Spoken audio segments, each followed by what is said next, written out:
My dear student friends, I welcome you all to this second presentation, that is part 2 presentation on systems and its properties. In part 1, we mainly focused on definition and symbolic representation of systems. And in this part 2 of presentation, let us focus mainly on system properties. As it is listed on this screen, there are basically 6 system properties which are of importance when you deal with signal processing. You can have a look at those 6 properties.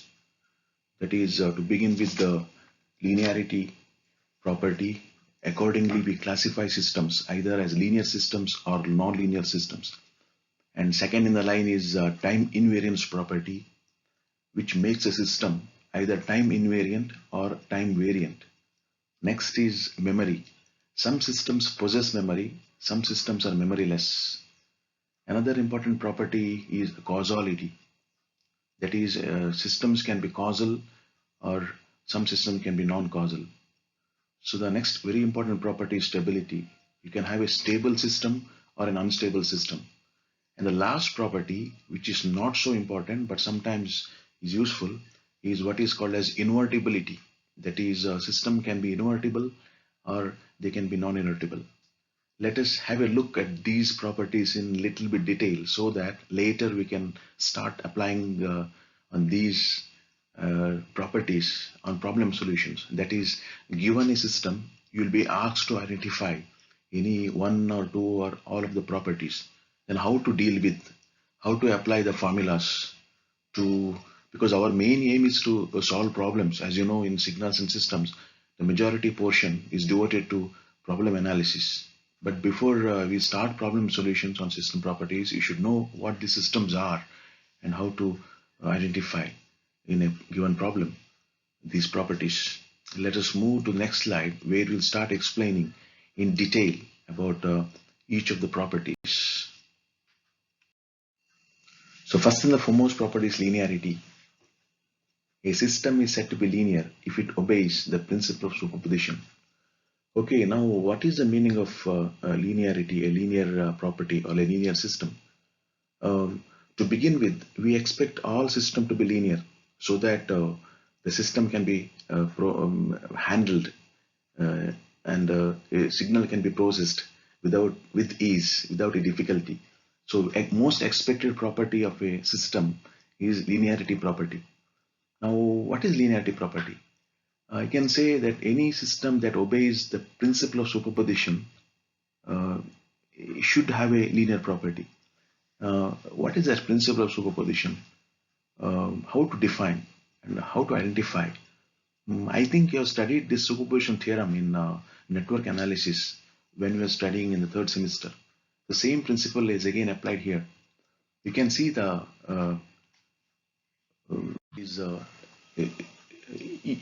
that the general sense of superposition is if input consists of I am applying the superposition with respect to a system. That's how this sentence has been framed.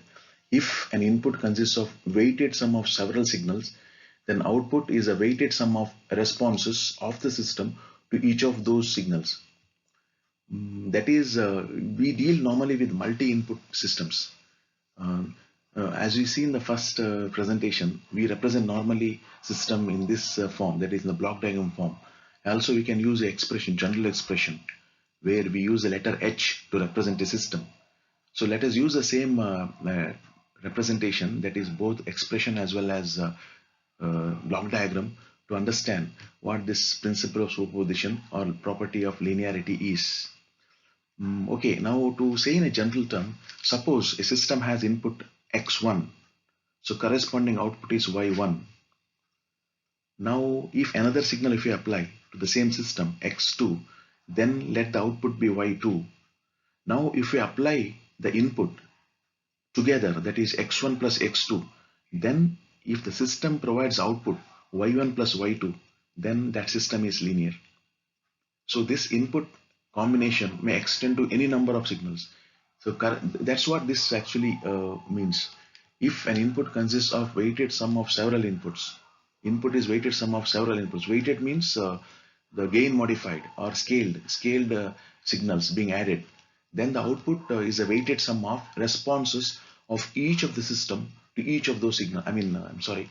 Then the output is a weighted sum of responses of the system to each of those signals. Now you may be a little bit confused. Let us try to uh, picturize all these definitions in this form. It is given already over here, very clearly written. What I said before has been symbolically represented here.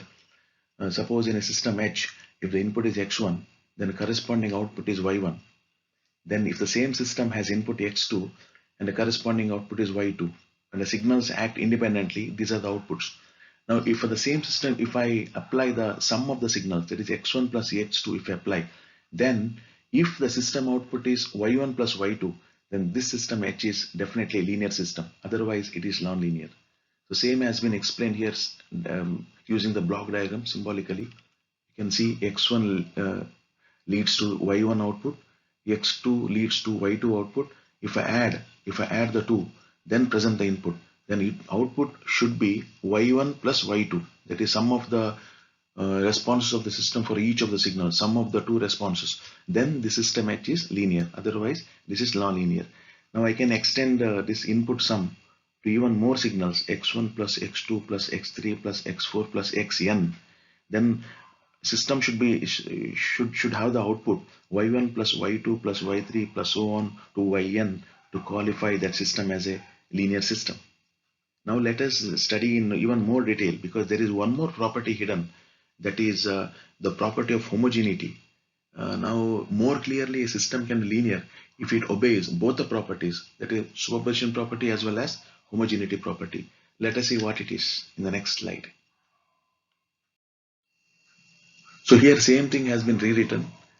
Now I'm actually adding the two signals adding the two signals after scaling it to different values. You can see here, it's clearly written here. I have made this slide presentation very simple so that everybody can understand. Most of the things are understood by the screen itself. I need not explain much. You can see here, I'm adding the two signals, x1, x2. Before adding, I'm scaling them independently. X1 is scaled to A, x2 is scaled to B. Now here A and B are real scaling factors. Now I am applying the signal input, that is A x1 plus B x2. Then output is corresponding output is A y1 plus B y2. Now you may wonder why I am introducing this scaling factor here, which is not there in the previous slide. Actually what happens is if suppose just make a presentation of that, wait for some time. Suppose I have only one input to the system, that is only one input, that is, let me change the color of the, okay, I will completely vanish it so that it is not visible.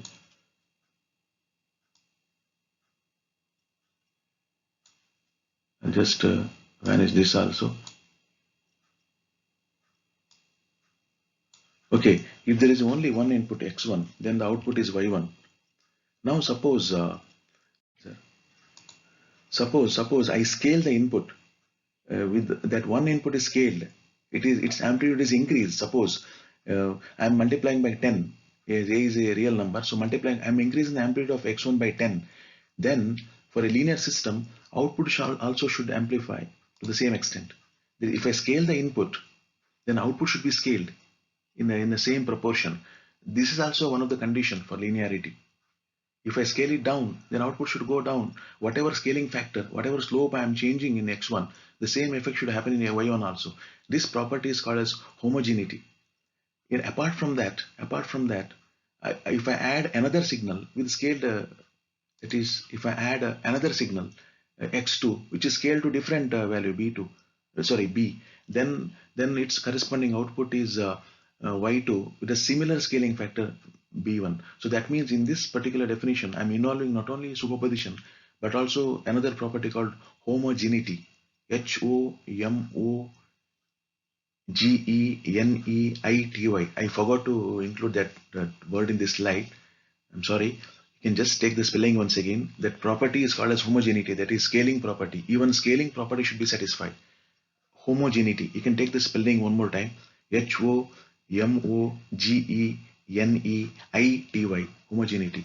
That is, any system that obeys both superposition property as well as homogeneity property definitely will be linear. If not, it is non-linear.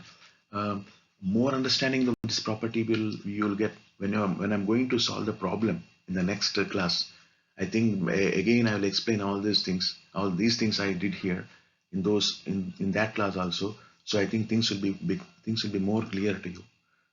Without wasting much time on this property alone, let us move to the next property. Sorry, before that I want to show this slide. This is diagrammatic representation whatever I discussed so far. You can see all the things explained in a diagrammatic form. In this case, what they are doing is, in this slide, what it is shown is, if signals are added, x1, x2, x3 after scaling, so that the signals are a1, x1, a2, x2, and an, xn, and then the sum of the signal is given to the input of the system, then output is y of t. That is, input signal contains scaled sum of n number of signals, scaled sum of n number of signals. In this diagram, same thing has been shown in other way. Here, signals are actually given individually to the system. Same system H has been repeated here. These all systems are same. It is one system written repeatedly. Suppose H is given with only one signal, so output is y1. Another input x2 is given separately, output is y2. Another input, last input, nth input is given separately, so the output is yn. Then if I scale these values y1, y2, y3 with the corresponding scaling factors a1, a2 and an, then add, I'll get again the output yt. Now this y of t should be same as this y of t. This y of t should be same as this y of t. Then only the system H is linear. Whatever you have explained in the previous slide has been summarized in the diagrammatic form. So we will now move on to the next property in the next slide. Before that, let me change the pointer. Okay, we'll go to the next slide. Next property we shown in the list was time invariance. The title itself is quite clear. Time invariant system. Any system that obeys this property of time invariance is called as time invariant system. Now, what is a time invariant system? Okay, system should not change with respect to time. That is, system characteristics, system property should be static. It should never change with respect to time. That is, if I apply an input now or later or even little later, it should respond in a similar way. That is, the input-output relationship should remain the same no matter when the input is applied. That is, system should be fully static. Such systems are called as time invariant systems. The property itself is called as time invariance property, and the systems, those obey the rule, are called time invariant systems. So that has been depicted in this slide. I will just I'll just read the slide, then again explain. A system is said to be time invariant or static if time shift in the input signal causes corresponding time shift in the output signal. In other words, in a time invariant system, the relation between input and output remains same no matter when the input is applied. That is, it is not time dependent. Input-output relationship is not time dependent. You can see the same has been written in the symbolic form. If in a CT system, if I give x of t at the input, then output is y of t. Now if I give the same x of t after some time, if I delay the input by a factor of t0 seconds, then I should get the same output with the same delay. That is, only shift in the time should occur. The signal type should be same. That is, corresponding input-output relation should remain same. The delay in the input should cause corresponding delay in the output. If a time advance, then should be time advance in the output as well. Then the system H is time invariant. Its characteristics doesn't change with respect to time. It remains static. So I think same has been given here in the diagrammatic form. If x of t is the input, then if y of t is the output for that input, then system is time invariant, or Ti, if delay in the input causes corresponding delay in the output. Only delay it causes, the system output doesn't change. Then that system is time invariant. If this rule is not followed, the system is time variant. Almost all hardware systems are time invariant, because man-made systems, no, they doesn't change their characteristics. Maybe after several years, because of component value change, it may occur, but within the short duration of time, for example, an amplifier, its gain will remain 10 if it is designed for 10. If you give the input today, if you give the input tomorrow, if you give the input day after tomorrow also, the gain will be 10 only. For 1 volt input, output will be 10 volt only. No matter when you apply the input, provided system works properly. Like that, if you take a filter, if you take a modulator, anything, it behaves similarly at every time. You take the example of our television itself. Whenever you operate the television, it remains same. It responds your command. Every system in the television or computer system will only work with your command. Its characteristics doesn't change on its own. I usually give an example, a funny example it is. I compare myself with an amplifier.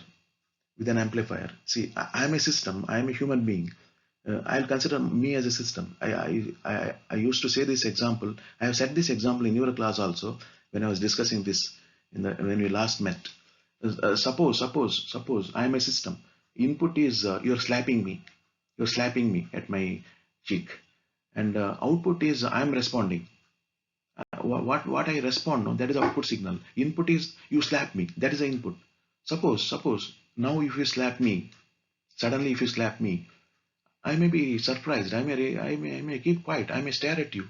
Why you did that? Okay, you gave an input, that slap. My response was only stare. I stared at you. Okay. Now suppose half an hour later you again slap me. You give the same input. I'm the same individual. I'm the same system. You give me the slap. Now I may behave in a different way. No, I may hold your collar. I may slap you back. See, when you slapped previously, I did only stare. I didn't harm you. But when you slapped again, I held your collar. I slapped you back. See, same system for the same input behaves in a two different ways, two different outputs. So I am a time variant system. All human beings, all living beings are all uh, um, time variant system. Suppose in the place of me, there is a robot which is programmed to act in a particular way. It's programmed by the programmer. It is not self-learning robot, but it's a static robot. In that robot, if you slap, no, it may simply look at you. Anytime you slap, any amount of time you slap, it may only look at you, because it is actually time invariant system. Whereas me, I'm having life in me. I'm a time variant system. Similarly, if you take an amplifier, if you take a modulator, you give the input. For that input, it will give the output, no matter when you give the input.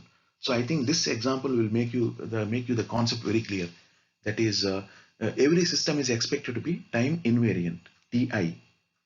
Um, I think next slide will explain it even in a better way. Yeah, next slide is this slide shows you the same thing as applied to discrete time system. That is, all the definitions I explain here, no, all the properties I explain here actually applies to both continuous time system and discrete time system. Uh, Now, for the discrete time system, same thing has been re-explained here. You can just have a look at the screen. Similar explanation holds good for a DT system. In a DT system, if x of n is the input, then y of n is the output. Similarly, if I delay the input, if I shift the input, I'm using the word shift here, not time, because in discrete signal, this n represents the index. There is no time relationship. Now, if I delay the input, that is, if I shift the input by n naught, n naught is an integer, then output should be shifted by the same amount. Same output, only shift occurs. If output is something different, if I give x, if output is y dash, not y, then this system is time variant. This digital system is time variant. Discrete system is time variant. Same definition actually as that of continuous time system. In the above conditions, if the above conditions are not satisfied, then the systems are called time variant system. In case of CT system, shift invariant system. I'm sorry. Um, if the conditions I explained not satisfied, then the same system is called as time variant system. If it is a CT system, shift variant system in case of DT system. Time variant, shift variant. See the difference. For a continuous time system, I'm using the word time variant or time invariant if it is not shift variant or shift invariant if the system doesn't change with respect to time. More on this again we'll study when you solve the problems. Most important thing while you're studying all these definitions is to apply this into the problem solutions. Only when you solve the problem, no, these ideas becomes more clear for you. That we'll do in the next class. Let us move to the next property. Yeah, property called memory property. Now don't be under the impression that whenever we say memory, it is something storage system, because I always deal with memory in computers, in cell phones. We use the memory for storing the data, but this is not that memory. This is maybe something little bit related to that, but not exactly related to that. It is a system property called memory. Okay, how to find whether the system is having memory or memoryless? See, if any system requires past or future input along with the present input to find the present output, the system is having memory. That is, any system that requires not only the present input but also the past inputs or sometimes future inputs to find out its present output, then that system will have memory. This definition sometimes may be confusing if I just simply leave it like that only. I'll just go to the examples, then I'll explain more clearly. Okay, now what is a memoryless system then? What is a memoryless system? A memoryless system is the one in which case present output, to compute the present output, I need only the present input, not past, not also the future, only present input. That is, system is instantaneous. Instantaneous output depends on instantaneous input, not on the previous remembered or stored value. If a relationship of instantaneousness is there between input output, that system doesn't have memory. On the other hand, if you require past values also to find the present output, present instant output, you require past values also maybe future values, and also the present value, then that system definitely has memory. I think now we are a little bit more clear when I discussed about memoryless system. Now let us take these two examples, a resistor and a capacitor. I'm writing the Ohm's law equation for a resistor. Here voltage is a function of time and current is also a function of time. Let us assume some signal which varies with respect to time. I am representing output as voltage, input as current. When input current is multiplied with a resistor, I'm getting the voltage. Suppose it is a system somewhere used to measure something. So in this case, you can find the voltage at any instant of time t depends only on the current at that instant of time only. For example, voltage at 1 millisecond instant depends on current at that 1 millisecond instant. If you want to find the voltage at some other instant, then you have to find the current of that instant. So their relationship is instantaneous. This resistor doesn't have memory. The instantaneous change of current results in instantaneous change of voltage. On the other hand, if you take a capacitor system, same Ohm's law I'm writing for a capacitor, but capacitor requires has memory, no? So equation is not that simple. Whereas here equation was simply a product, whereas here it is an integration. A mathematical function is made use of. So integration means, you know what is integration? It is continuous addition, isn't it? If you continuously add values, so many values, we say integration is done over that limit. See, voltage at any instant of time t depends on currents at instance t as well as previous instant. See, you have to integrate this current from minus infinity up to t, present instant. Actually, what you're doing is you're adding charges. See, what is I into t? Current into time. That is, current multiplied by time is always charge. You're adding charges because voltage is charge per capacitance. So you're integrating current into time product. That means you're adding charges. Charges from minus infinity. We don't know when the capacitor started charging. Maybe it started charging 1 hour back, 1.5 hours back, or 1 day back, or long back it started charging. Like a battery charges, capacitor can also charge, it can accumulate the charge. It started charging from long before. If you add all those charges up to the present instant, then divide the charge by capacitance, you will get voltage at that instant. Instantaneous voltage depends on charge not only at that instant but also in the past instant. That means output value not only depends on present value but also the past values. So to find the present output voltage, you not only require present charge but also what is the charge that came into the capacitor even before, maybe from minus infinity. So this capacitor has memory. It is a system with memory. It is an inherent property. It is not something storage. It is inherent. We'll talk about the inherent properties now. Capacitor has memory property, whereas resistor doesn't have memory. Similarly, I can define memoryless system. I'll just read the sentence once again. Memoryless systems are said to be static systems as they respond instantaneously for the changes in the excitation input. The system with the memory are said to be dynamic due to their delayed response vis-a-vis memoryless systems. Yes, always memoryless systems are very fast.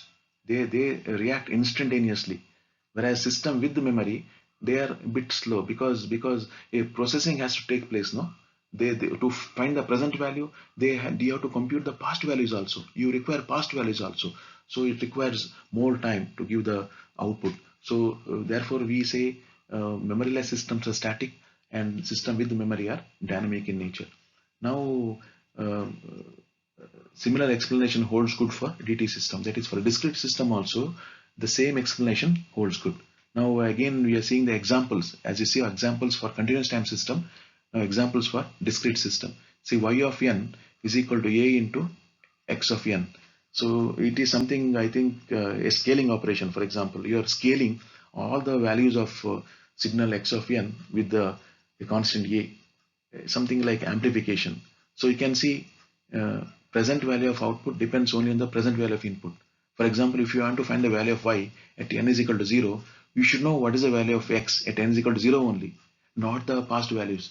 Therefore, this system is a scaling system, is a memoryless system. Whereas if you see this y of n output is the difference of present sample and the past sample, previous sample. N minus 1 is previous sample. Now, in any system, if this is the algorithm, if this is the equation, where to find the every value of y at every instant of n, you not only need present input as well as past output. So this is actually equation for a high pass filter. Now I am not possible. Now it is not possible for me to explain why this is a high pass filter. This is actually a difference equation, and it represents high pass filter first order. And you can see every value of the output of the filter depends on present value minus the past value. So to compute the present value, you not only need present value, present input value, but also the past input value. Therefore, this system, this filter system, digital filter system, has memory, system with memory. Let us move to the next slide. So here again,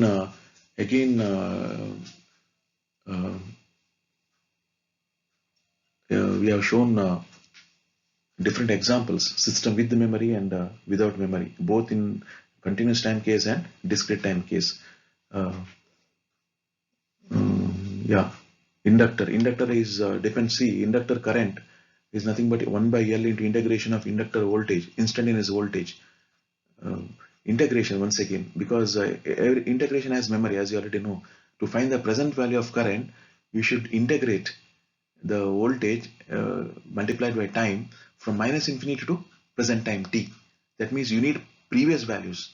Therefore, inductor also having memory, capacitor also has memory, and resistor was memoryless. So likewise, another same example for a discrete time system, that is moving average system. You have seen in the first presentation, no, the moving average system.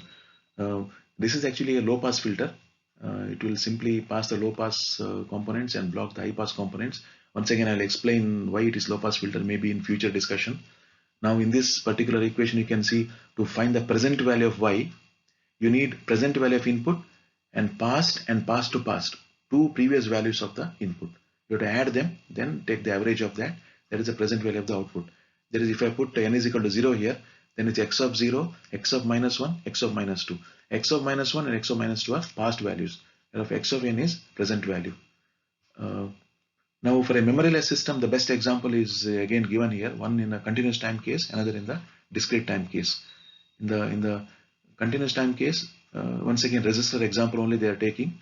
Of course, you already seen that written Ohm's law in a different way. Current is equal to voltage by resistance. The present value of current depends only on the present value of voltage. That is, if you want to find the current any instant of time, you need the voltage at that instant only. That instantaneous voltage should be divided by resistor or multiplied by 1 by R scaling factor to find the. So this system represents a memoryless system. Similarly, example in a discrete time case for a memoryless system is the square law system. That is, y of n is equal to x square of n. I think this equation represents rectifier in a discrete form. Every value of y at any instant of time depends on x value squared at that instant of time only. No past value is required. You simply, for example, if you want to find the value of y at n is equal to 0, then you take the value of x at n is equal to 0, then square the value. It will give the value of y at n is equal to 0. Once again, it is a memoryless discrete system. I think we have reached half an hour now. If I continue recording this slide, it will be of large file size, that is video size will be large. Therefore, what I'm doing is I'm stopping here. I will just make another video to discuss further properties of the system. I request you, please come to that video to have the continuation of this class. Let us meet in the second video. Now I'll just go through all the remaining slides which I'm going to explain in the next video. Then exit this presentation so that I can convert this presentation into a video and upload. Otherwise file size will be large, uploading becomes very difficult for you, also downloading becomes difficult. Let us again meet in the next video.